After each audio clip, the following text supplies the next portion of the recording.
Good to see you again. How are things going for you this festival? Amazing. Well, it's an amazing film, and you did an amazing job Thank as you. always.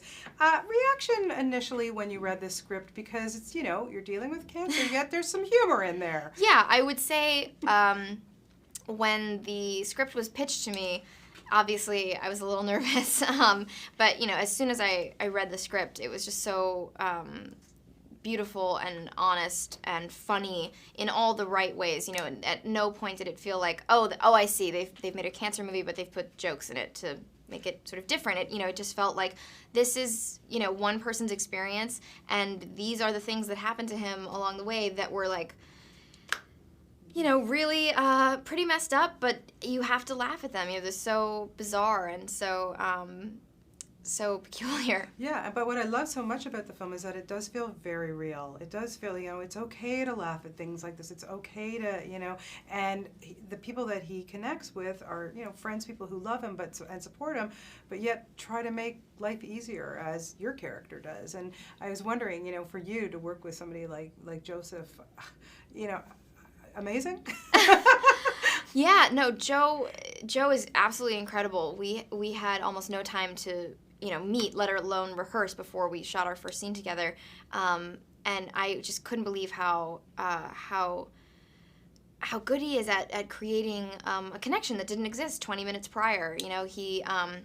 He is just really focused and really professional, and then you get in a car, we shoot a scene, and I just think like, oh my God, it seems like he finds me so charming and so lovely, and we've just met, and it's just a testament to how talented he is. Yeah, he really, and you had such lovely scenes together. Did you jive pretty well right when you met him? Yeah, it was my first time ever doing like romantic scenes, sort of building towards a relationship, and I didn't realize how difficult it was. It always looks so easy, and I was really pleased to have somebody like Joe as my guide, because he definitely pointed out that scenes like that are a lot trickier if you don't get along with the person. Yeah, so I can't imagine. It's you try to make it look easy, but even with someone as lovely as Joe, it's trying to keep things fresh. Absolutely.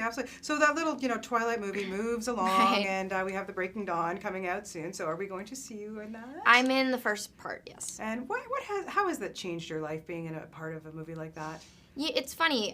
It feels like I have these sort of two separate careers, because a lot of people who know me from those films have never seen any of my other films, and and vice versa. A lot of people don't even know that I'm in them.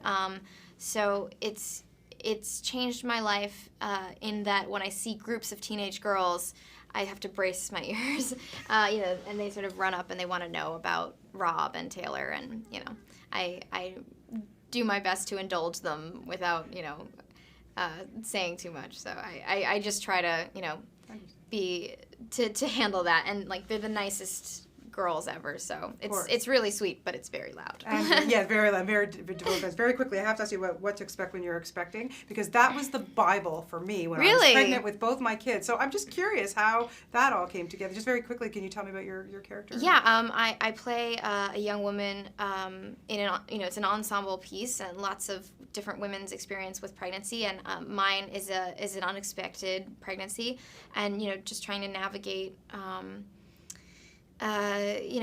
getting pregnant and how and sort of how to deal with it when you haven't been planning for it. So, I think it's going to be a really fun movie. I look forward to that big time. Like I said, that book was like, any pregnant woman doesn't do without that book. No, I know. It's like still on the New York Times bestseller list. Yeah. Like it's never left. For 100 years. It'll be there forever. Lovely to talk to you as always, and best of luck with this. Great job. Thank you very much. Great job.